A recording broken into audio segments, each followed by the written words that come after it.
Boa noite, irmãos. A Bíblia fechada é um livro, mas aberta é Deus falando. Que Deus abençoe a todos.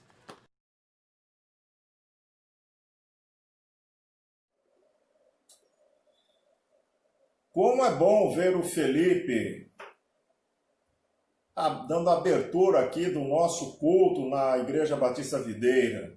Felipe, que bom! Ele estava com os dois braços engessados e nessa semana ele tirou o gesso de um dos braços e o outro, que estava até o ombro, reduziu também o gesso. Que bom, ele está se recuperando e já servindo ao Senhor. Bem-vindo aí, Felipe, ao culto da videira aqui no YouTube. Que Deus abençoe a sua vida. Olha, eu gostaria hoje de conversar com você a respeito de igreja. O nosso país, o Brasil, nunca teve tantas igrejas. Você vai caminhando por aí, você vê tanta igreja, mas tanta igreja, mesmo nas rádios, na televisão, na internet.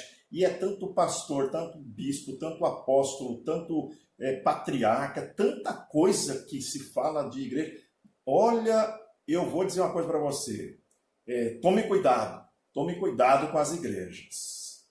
Igreja de Cristo não basta ter uma placa, igreja evangélica ou alguma coisa assim. A Igreja de Cristo, ela não é reconhecida por Deus pela placa que tem na frente da sua propriedade. A Igreja de Cristo, ela é reconhecida por Deus por uma razão muito fácil de você perceber. Se ela, a igreja, segue os princípios da palavra de Deus. A Bíblia é a palavra de Deus. Aqui nós temos princípios objetivos para serem seguidos. Princípios de sabedoria eterna, os princípios de Deus. Igrejas que não seguem isso, que não pregam isso, afaste-se, toma cuidado, porque Jesus disse que no final dos tempos muitos viriam em nome dele, mas não seriam dele. Lobos em pele de ovelha, disse Jesus. Então, toma cuidado, ok? Você pode ter certeza que uma igreja que deseja que você entregue seu dinheiro, seus bens, essa igreja não é de Cristo. Não ensina o que está aqui na palavra de Deus. Se é uma igreja que durante seu culto, né, sua cerimônia, ali, sua liturgia, a boa parte dessa liturgia é pedindo dinheiro, essa igreja não é de Cristo. Não é Jesus o centro dela, viu? As igrejas de Cristo tem lá um momento em que você, se desejar, se entender na Bíblia como que é a doutrina do dízimo, da oferta, tem a oportunidade de voluntariamente ir lá e colaborar. Isso é maravilhoso, entendeu? Mas o culto não é centralizado nisso. Isso faz parte do culto, como tem tantas outras coisas. Agora, esses cultos centralizados em arrecadar, esqueça, não está na Bíblia isso. Outra coisa, Deus não vende bênçãos. Se você entrar numa igreja e a pessoa estiver falando, olha, você tem que dar tal coisa para Deus, para que você possa obter uma graça de Deus, cai fora disso. Para com isso. Você acha que o Deus que criou todo o universo precisa do teu dinheiro? Pensa bem. A Bíblia é muito clara, de graça recebestes, de graça dai. Né? Então, não caem nesses contos. Viu? Outra coisa, uma pessoa lá na frente, independente da forma como ela esteja vestida, segurando uma Bíblia, para cima e para baixo, mas não ensinando a Bíblia, esquece. O servo de Deus, o pastor, a pessoa que Deus chamou para servir a igreja que é dele, de Jesus, não é? Ele vai pregar a palavra de Deus, vai instruir o povo na palavra de Deus. O servo de Deus, que está ali numa igreja de Deus mesmo, ele não quer atenção para ele. Ele não é mediador. Ele quer levar as pessoas ao mediador único, que é Jesus Cristo. Mais uma coisa, você não precisa de pastor, de bispo, de apóstolo, de patriarca, de nada e ninguém para falar com Deus. Você não precisa do pastor Paulo. Ninguém ali na videira precisa do pastor Paulo para falar com Deus, de forma alguma. É o sacerdócio universal do reino de Deus. Todo crente em Jesus é um sacerdote, fala direto com Deus através de Jesus. Então tem os espertalhões que colocam, olha, você tem que passar por mim para chegar até Deus, passa a grana aqui, eu sou o pedágio. Sai fora disso. Não tem base bíblica alguma. Multidões têm sido enganadas, não seja você mais um desses. Entende? Olha, as igrejas de Jesus pregam a palavra de Deus. Os líderes que estão na igreja de Jesus, pastores que Deus chamou para isso, são servos. Eles estão ali para servir a igreja. Eu sou pastor há mais de 30 anos. Pode ter certeza, não enriqueci, tenho uma vida digna, Deus tem provido a nossa vida e sou uma pessoa muito feliz e abençoada por Deus. Mas pode ter certeza, pastor Paulo não é rico. Lá na nossa igreja, o pastor Vantuil também não é rico. Temos outros pastores, nenhum é rico. Pastor é um servo do Senhor. Toma cuidado. Fé é uma coisa muito importante. Hoje eu gostaria de falar a respeito da igreja adormecida. Isso mesmo, esse é o nosso tema, a igreja adormecida.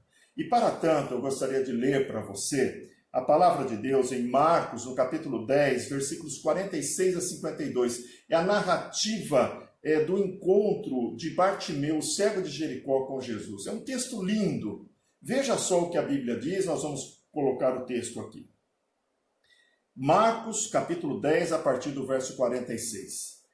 E foram para Jericó. Quando ele saía de Jericó, juntamente com os discípulos e numerosa multidão, Bartimeu, cego mendigo, filho de Timeu, estava assentado à beira do caminho. E ouvindo que era Jesus o Nazareno, pôs-se a clamar: Jesus, filho de Davi, tem compaixão de mim. E muitos o repreendiam para que se calasse. Mas ele cada vez mais gritava: Filho de Davi, tem misericórdia de mim. Parou Jesus e disse: Chamai-o. Chamaram então o cego, dizendo-lhe: Tem bom ânimo, levanta-te e ele te chama. Lançando de si a capa, levantou-se de um salto e foi ter com Jesus. Perguntou-lhe Jesus: Que queres que eu te faça? Respondeu-lhe o cego: Mestre, que eu torne a ver. Então Jesus lhe disse: Vai, a tua fé te salvou. E imediatamente tornou a ver e seguia a Jesus estrada fora. Que Deus abençoe a sua palavra em nossos corações.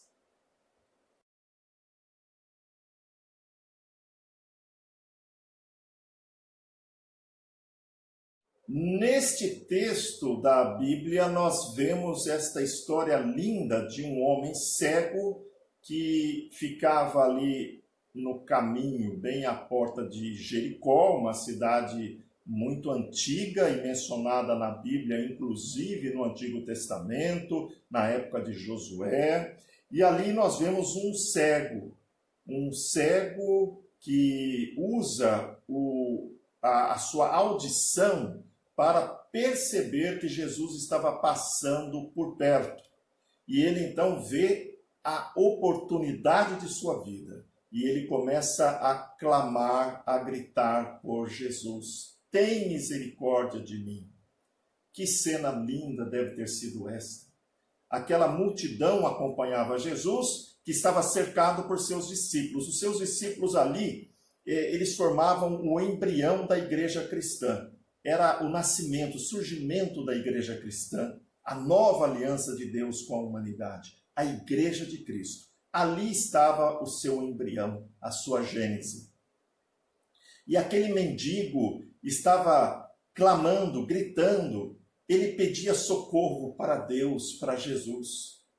A multidão acompanhava Jesus, os discípulos cercavam Jesus, e aquele cego mendigo, ali no chão, clamando, Jesus, tem misericórdia de mim. Jesus, filho de Davi, era um termo messiânico. Ele estava declarando com isso que ele acreditava que Jesus era realmente o Messias, o Salvador. E ele estava então gritando. E nós vemos aqui que os discípulos, as pessoas, começaram a dizer: fica quieto, que escândalo é esse?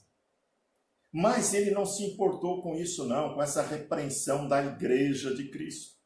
Continuou ali, gritando, e para a surpresa de todos que ali estavam, Jesus parou e mandou chamar aquele mendigo. Um mendigo que não tinha nada a lhe oferecer, era um mendigo. Mas um mendigo que foi criado por Deus. Para Deus todas as pessoas são importantes. Deus não olha para ninguém vendo a carteira, se é interessante ou não aquela pessoa. Deus olha para alguém olhando seu coração, sua vida. Traga-o aqui, disse Jesus. Então eles foram, buscaram Bartimeu, disseram: olha, tenha bom ânimo, levanta-te, ele te chama. E então o levaram até Jesus, e ali Jesus pergunta: o que você quer que eu te faça? Bartimeu diz: que eu torne a ver. E a Bíblia diz que imediatamente ele retomou a visão. Foi curado da cegueira por Jesus. Não apenas a cegueira física, mas a espiritual também, uma vez que a Bíblia diz que depois de tornar a enxergar, feito o milagre, realizado o milagre na sua vida, ele seguia Jesus pelo caminho, pela estrada. Inclusive, este Bartimeu tornou-se um líder da igreja cristã. Por quê? Porque o nome do seu pai, Bartimeu, cego, mendigo, filho de Timeu, lá no verso 46, é uma referência de que ele tornou-se uma pessoa muito conhecida, Bartimeu, filho de Timeu. Ou seja, ele saiu de mendigo para se tornar, nas mãos de Jesus, num líder da igreja de Cristo, num dos tantos líderes, servos, crentes em Jesus, que serviam a igreja do Senhor.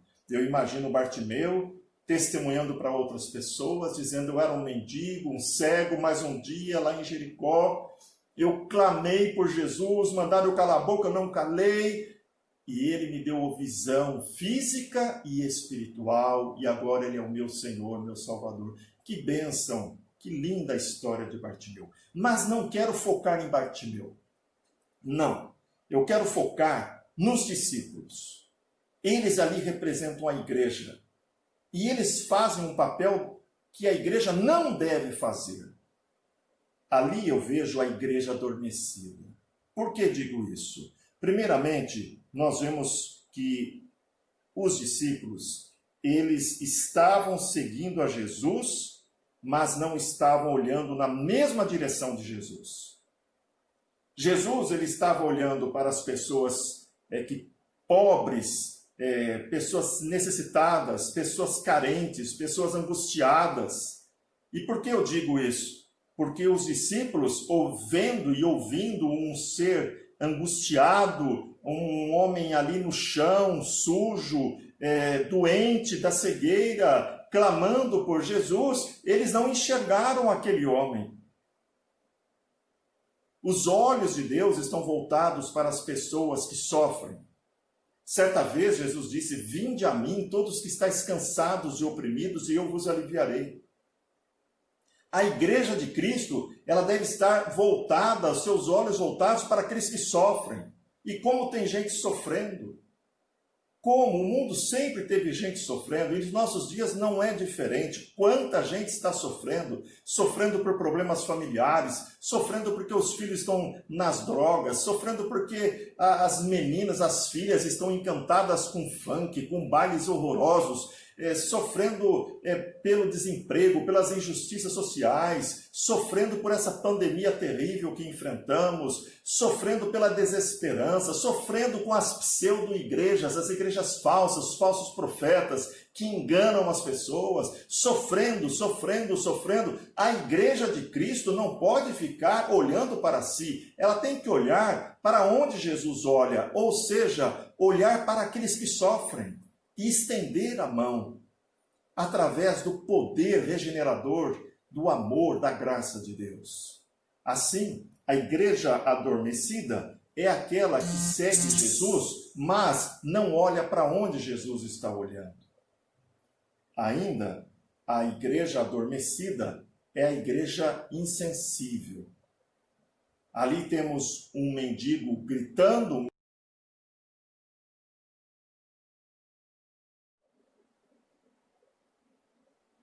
A insensibilidade é outra característica de uma igreja adormecida. Esses discípulos estavam ali vendo uma pessoa sofrendo, uma pessoa sofrida, mas era como se não estivessem vendo. A igreja de Cristo não pode ser insensível. Por exemplo, Jesus deixou uma ordem para a sua igreja. Ide por todo mundo e pregai o evangelho a toda criatura, batizando-os em nome do Pai, do Filho e do Espírito Santo. E eis que estarei convosco até a consumação dos séculos. Bem, a igreja de Cristo ela tem uma missão, fazer missões. E quando a igreja não faz missões, quando a igreja não prioriza a obra missionária, ela está decretando a sua insensibilidade. Não é comigo. O mundo está perdido e as pessoas se perdendo, não é comigo, não estou nem aí. A igreja de Cristo não pode ser insensível a ponto de não enxergar as multidões que estão perdidas e caminhando a passos largos para a morte eterna. Pessoas que estão sendo enganadas por líderes religiosos, pessoas que estão sendo enganadas por religiões, por tradições religiosas, pessoas que estão sendo enganadas de tantas formas pelo diabo, pelo inimigo que está nesse mundo. A igreja precisa fazer missões. Nós existimos para fazer missões. Deus, na Bíblia, ele não manda que a igreja de Cristo construa templos faraônicos, coisas invista milhões e milhões ela manda que nós investamos, que nós façamos missões. Então, podemos, é claro, ter nossos templos, mas a nossa prioridade sequer é fazer templos. A nossa prioridade enquanto Igreja de Cristo é sermos sensíveis à situação do mundo e priorizarmos a obra de missões, espalhar o amor de Deus por esse mundo. Espalhar para todas as pessoas que há um Deus que deseja que todos se salvem. Aí a decisão é de cada um, se as pessoas vão crer ou não, cada um tem a sua decisão pessoal. Deus respeita a decisão de qualquer pessoa, mas a igreja, ela deve ser sensível a esta vocação missionária que ela tem. Nós estamos neste mundo, meu irmão, minha irmã, para fazermos missões. Assim, a igreja adormecida é uma igreja que anda com Jesus, mas não olha na mesma direção dele, na mesma direção que ele olha. É uma igreja insensível. A igreja adormecida, ela está mais para muro do que para ponte. Sim, a igreja, baseado aqui na atitude desses discípulos, no episódio de Bartimeu, ela não se colocou como uma ponte, levando Bartimeu até Jesus. Pelo contrário, mandou ele se calar. Tornou-se um muro, afastando aquela pessoa que tanto queria Jesus do próprio Jesus. A igreja não pode ser muro, a igreja pode ser ponte. E veja, eu não estou aqui dizendo que para ser ponte, a igreja deve esquecer aquilo que está na Bíblia. Ser ponte não é dizer que o que é pecado na Bíblia, o que é pecado aqui, o que é designado como pecado, deixou de ser pecado para que a pessoa venha para Deus. Não, não é nada disso. Ser ponte é estender a mão com a autoridade da palavra de Deus, dizendo para qualquer pessoa: todos nós somos pecadores, mas Jesus morreu pelos nossos pecados. Ele ama você. Vem para Jesus. Ele quer você. A igreja precisa ser ponte e não muro. Às vezes, o muro é por conta da insensibilidade, do silêncio. É por conta de estarmos como crentes em Jesus, preocupados apenas conosco, com a nossa vida, com a bênção que precisamos, etc., esquecendo de que estamos nesse mundo para fazer missões. Bem, a igreja adormecida é a igreja responsável em levar Jesus àqueles que são enfermos, mas não o faz. Esta é a igreja adormecida. Uma igreja que deveria estar ali usando aquele cenário que vimos aqui em Jericó, no texto bíblico. A igreja ali representada pelos discípulos devia estar indo ali onde estava Bartimeu, antes mesmo dele clamar, dizer: olha, você quer que eu te leve até Jesus? E não fazer o que eles fizeram. Fica quieto, você está fazendo um escândalo aí. A igreja adormecida precisa despertar. O Espírito Santo, o poder do alto, precisa despertar a igreja. Nós, Igreja de Cristo, precisamos diariamente buscar o avivamento espiritual, buscarmos uma vida de oração, de leitura da Bíblia, de vivência da palavra de Deus, de missões em nossa vida. Queridos irmãos e irmãs, que se depender de nós, de mim, de você, a Igreja de Cristo não seja uma igreja adormecida, pelo contrário, seja uma igreja desperta, uma igreja atenta, uma igreja viva, levando Cristo àqueles que tanto necessitam dele. Meu irmão, minha irmã, o que Jesus espera de mim e de você é que nós vivamos não apenas para nós mesmos, mas que nós vivamos priorizando o reino dele, como Jesus disse: buscar em primeiro lugar o meu reino e todas as outras coisas vos acrescentareis. Não seja um crente que fica passando a sua vida priorizando você mesmo. Não é isso que Deus quer. Priorize o reino dele, priorize a obra da igreja dele. Que, se depender de você, a sua igreja seja uma igreja despertada pelo poder do Espírito Santo. A partir da sua vida, a partir da sua família, priorize a obra de Deus. Que Deus abençoe a sua vida, que Deus abençoe a sua igreja, que Deus abençoe a Igreja Batista Videira, para que seja sempre uma igreja atenta, uma igreja sensível, uma igreja que ama e faz missões. Deus abençoe e aplique a sua palavra em nossos corações. Amém.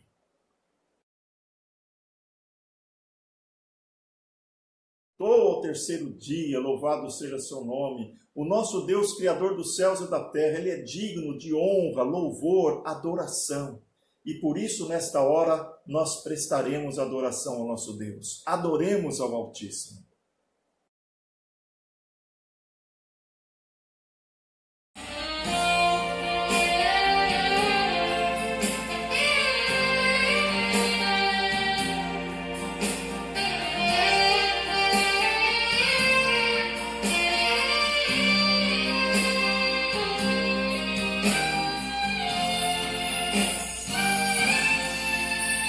Tanta gente há no mundo a sofrer, tanta fome, tantas lutas, solidão. Vivem sem saber, sem motivo para crer, sem esperança e sem razão para viver. Mas eu mesmo já não sei o que fazer, pois aquilo que sonhava já não pode ser.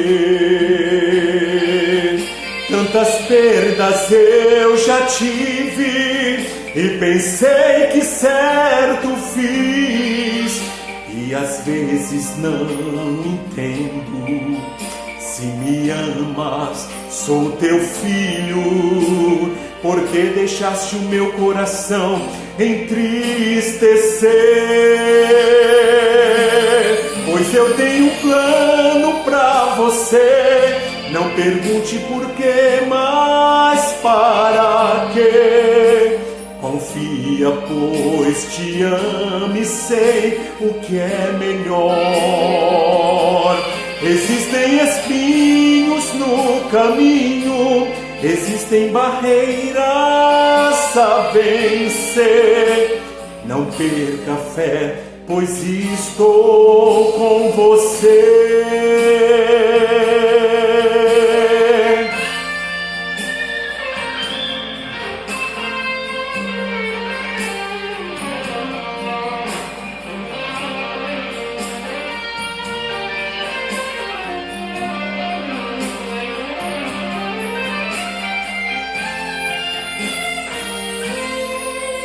Tanta gente há no mundo a sofrer,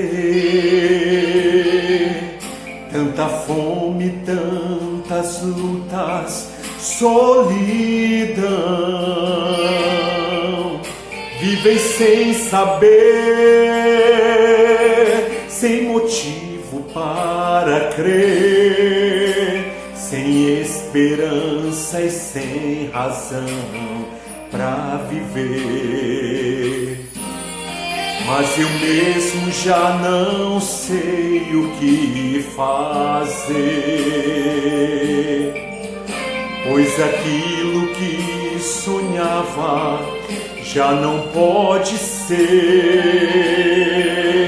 Tantas perdas eu já tive e pensei que certo fiz, e às vezes não entendo. Se me amas, sou teu filho, porque deixaste o meu coração entristecer? Pois eu tenho um plano pra você, não pergunte por que, mas para quê? Confia, pois te amo e sei o que é melhor. Existem espinhos no caminho, existem barreiras a vencer. Não perca a fé, pois estou com você. Mas é livre pra viver e buscar aquilo que sonhar. Mas o único caminho é se comigo andar. Não digo que não vai chorar e sonhos esquecer, mas somente junto a mim tu pode ser feliz. Pois eu tenho um plano pra você, não pergunte por quê, mas para quê? Confia, pois te amo e sei o que é melhor. Existem espinhos no caminho, existem barreiras a vencer. Não perca a fé, pois estou com você. Não perca a fé, pois estou com você. Não perca a fé, pois estou com você.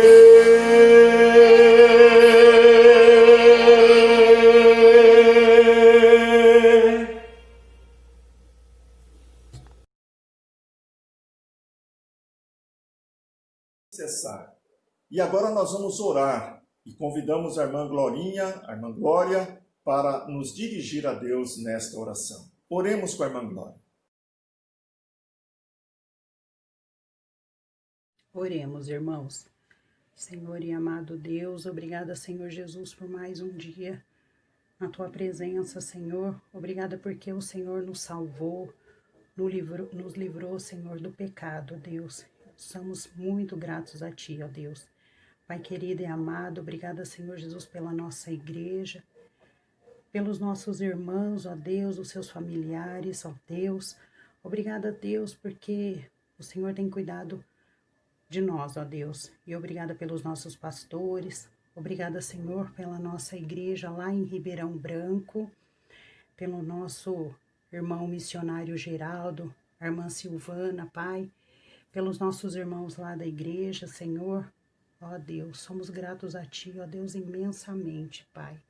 Senhor Jesus, eu peço a Ti, Senhor, pelos enfermos, ó Deus, da nossa igreja, Senhor, ó Deus, esteja com cada um deles, ó Deus, cuidando deles, ó Pai, que eles possam estar se recuperando, Senhor, conforme o Teu querer, a Tua vontade, Pai. Senhor amado, agora eu venho pedir ao Senhor, ó Deus, pelos nossos missionários que estão espalhados, ó Deus, pelo mundo, Senhor, e que o Senhor esteja com eles, Deus, esteja com as famílias, esteja cuidando, Senhor, protegendo a cada um deles, ó Pai, dando sabedoria, Deus, para eles, ó Deus, para poder estar falando do Teu amor às pessoas que não conhecem ao Senhor ainda, Deus, que possam se arrepender dos seus pecados e aceitar a Jesus como o único e salvador das suas vidas, ó Deus. Pai, em nome de Jesus, abençoa, Pai, esses missionários, ó Deus, as suas famílias, Pai, e cuida deles, Senhor. É a minha oração, ó Deus, em nome de Jesus. Amém.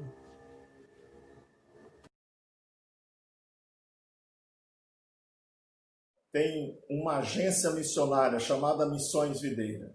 E nós temos atuado em vários locais aqui no Brasil, no Amanda, em Ribeirão Branco, e também estamos no Peru, na Espanha, no Marrocos, estamos também servindo ao Senhor, ajudando na obra missionária na África, em Moçambique, África do Sul, Zimbábue, enfim. Eu peço que você, meu irmão, minha irmã, ore por Missões Videira, viu? Temos nossos missionários que ajudamos e a obra de Deus, tanto no Brasil como em outros países, como a Bíblia assim nos ensina. E eu agradeço muito a sua participação aqui, mais uma vez conosco neste vídeo.